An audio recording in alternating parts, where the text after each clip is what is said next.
Welcome to the Teach-Lead-Innovate podcast, where we dive deep into the heart of innovation, leadership, and transformative ideas shaping the future of education and technology. Each episode is a journey into the minds of visionary educators, thinkers, and leaders who are not just talking about change, they're living it. Real people leading real change. This is where passion meets practice and ideas come to life. Welcome to the Teach-Lead-Innovate podcast. Welcome to another episode of Teach-Lead-Innovate. It's Thriving Thursday, and today's episode is extra special for a few reasons. First of all, it's Thanksgiving. So happy Thanksgiving to all of you celebrating today. And second, it's a big day in my family as my twin daughters, Hannah and Kaylee, are celebrating their birthday today. Happy birthday, Hannah and Kaylee. Dad loves you. All right, so now let's dive into today's topic. Thriving in teaching and leadership by maintaining wellness, balance, and sustainability. These are not just buzzwords. They are literally critical for longevity and success in education, especially today. We're going to explore strategies backed by research to help you thrive, not just survive in your role. And I know some days it feels like we're just trying to survive, but we gotta level it up and we gotta thrive, my friends. Okay, so let's start with a big picture.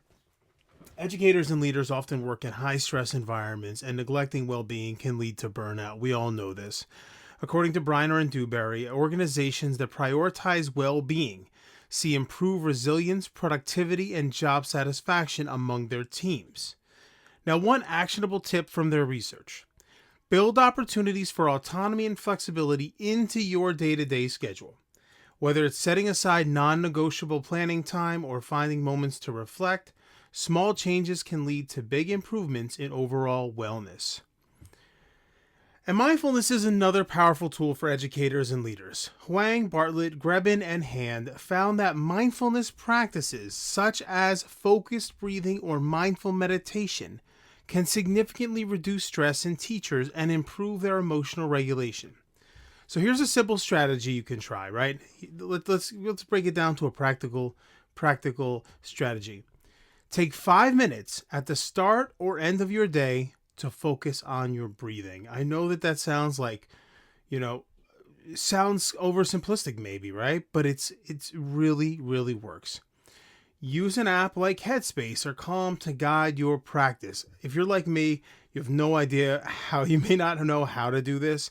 So what I like about these apps, and it can be any app, right? But Headspace or Calm really help to guide how I'm doing it. You can also go onto YouTube and type in, breathing meditations, and you'll find some good stuff right there, free resources. And encourage your students or team members to participate as well, because truly mindfulness benefits everyone. And finally, let's talk about self-compassion. As leaders and educators, it's easy to be hard on ourselves. But Neff and Germer highlight how practicing self-compassion can enhance leadership effectiveness by reducing emotional exhaustion and improving decision-making. This is important because so often we can be so hard on ourselves. I know that I'm so hard on myself sometimes, and I have to remember to be kind to myself. Be kind to yourself.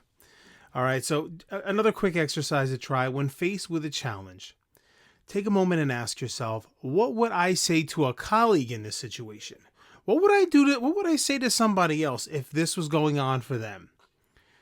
Then apply that same kind, understanding response to yourself, because you'd probably tell them something kind, be understanding of yourself, relax. But we don't often do that for ourselves. We're often very hard on ourselves. We don't, and sometimes it's just not warranted, right? Especially with the stress and the anxiety that sometimes we go through, whether as educational leaders, teachers.